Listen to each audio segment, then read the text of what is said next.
Our webinar is entitled Online Store Business 101. So this is an overview on how you can make money online by creating an online store.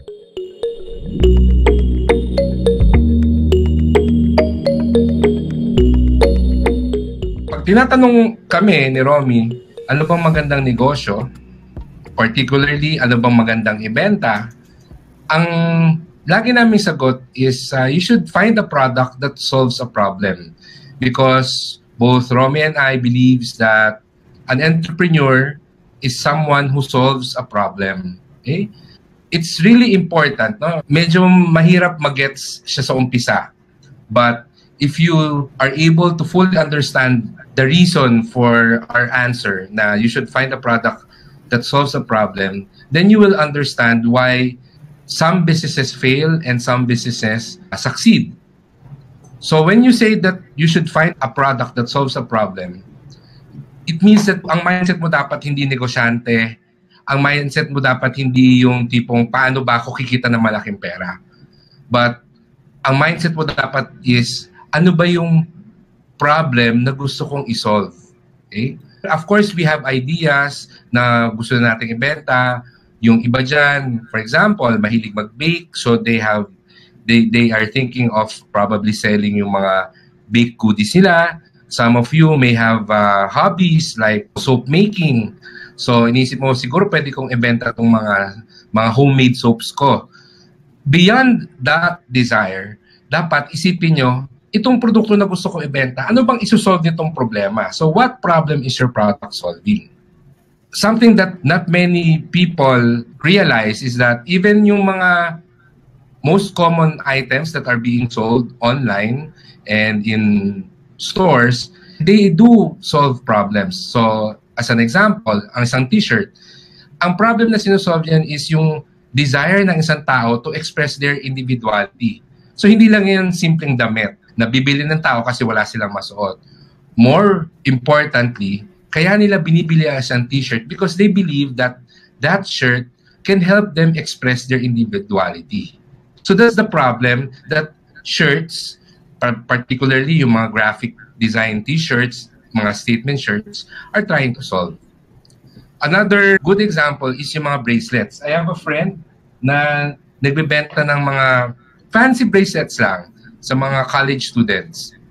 Ano yung nasosolve niyang problem? And she says that, well, of course, college students, these are students, they don't have really big budget, but they also want to express their individuality. And at the same time, they want something that's affordable. So yung bracelets na binibenta niya, it solves the problem of mga college students who are looking for affordable but fashionable accessories. Okay?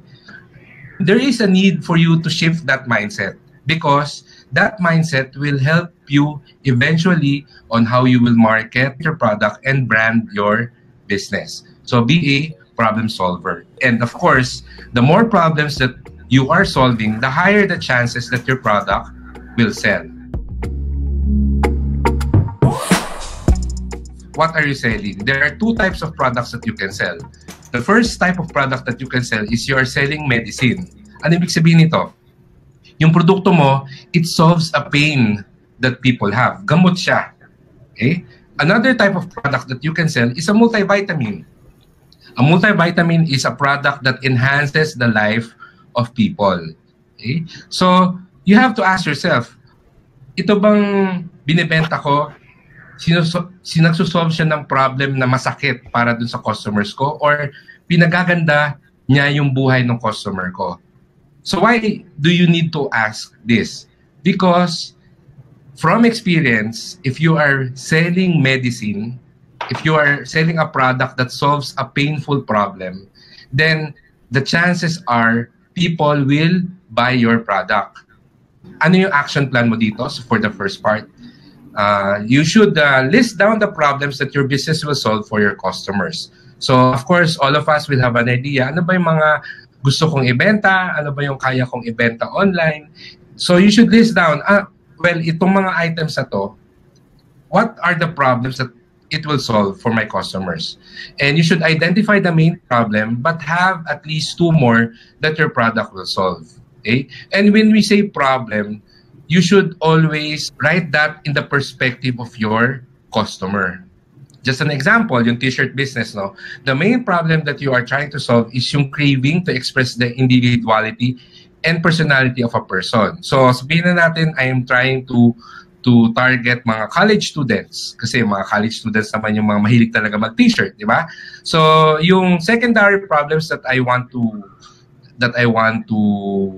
solve also is yung desire for affordable t-shirts and yung convenience in buying shirts because I am going to offer this online.